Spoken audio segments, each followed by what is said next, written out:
So we're going to try to sketch the graph of these. Right now, all we've learned so far is something about the end behavior.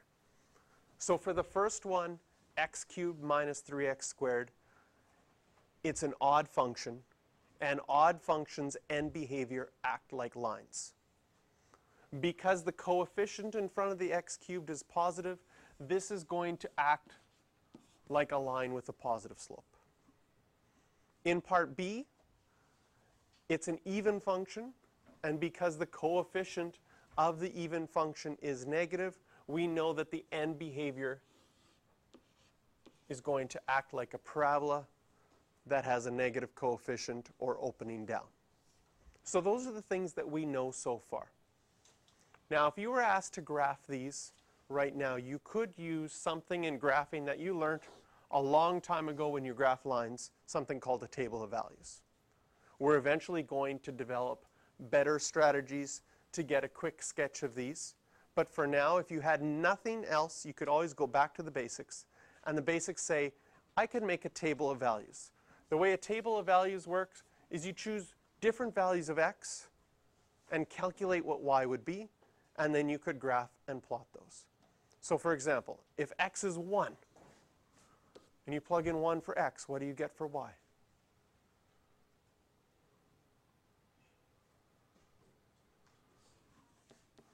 Negative 2. You could plug in 2. If you plug in 2, you get negative 4. What happens if you plug in 3?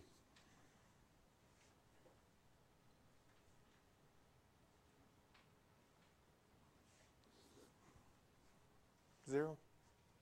3 cubed is 27. Minus 3 times 9 is minus 27. You get 0. Plug in 4. Now we're getting to bigger numbers. 4 cubed is 64. Minus 48 would be 16. So you could keep going in positive numbers. As the numbers get bigger, you see that your calculations, your mental math, have to deal with bigger numbers. Another thing when you're making a table of values, it's always good to put in 0 because it's usually easy to calculate. What happens when you plug in 0? You get 0. It's nice to see what happens when x goes into negative, so let's look at negative 1 and negative 2. Negative 1 will give you negative 4. Negative 2 will give you negative 20.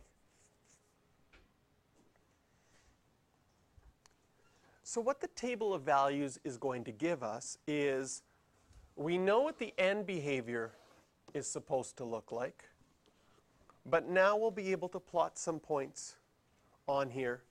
And it looks like my x values, I went up to 4 and down to negative 2. So as far as making my scale on here, I'm going to go by 1. I'm going to go up to 4, negative 1, negative 2. That should be enough for labeling my x-axis. But for my y-axis,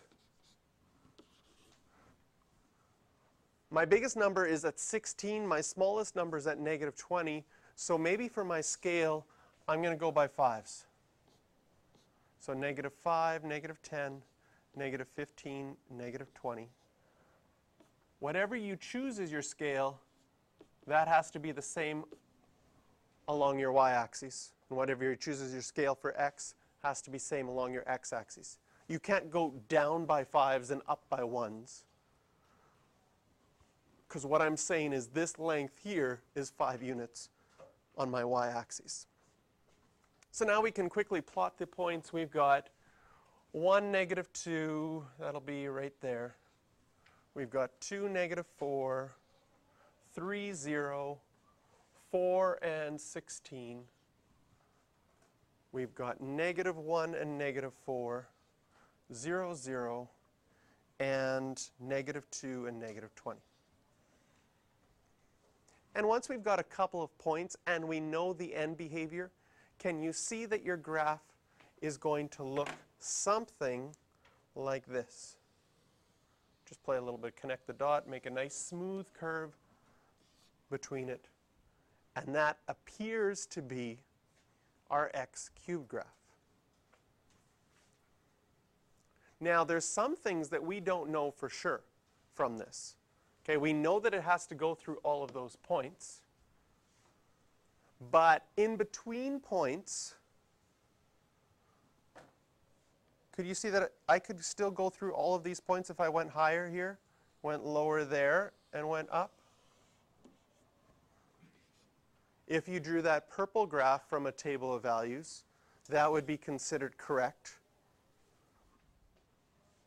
And if you drew the green one, it would be considered correct. So for right now, we can't tell which is the better graph, the green one or the purple one. And some interesting things comparing the two is that our green one has 2 x-intercepts, our purple one has 3 x-intercepts. So we're going to use some factoring stuff later on to figure out that, in fact, the green one is better than the purple one. Let's do a little bit of it right now. Okay? This is pretty easy to factor. Why is this one easy to factor?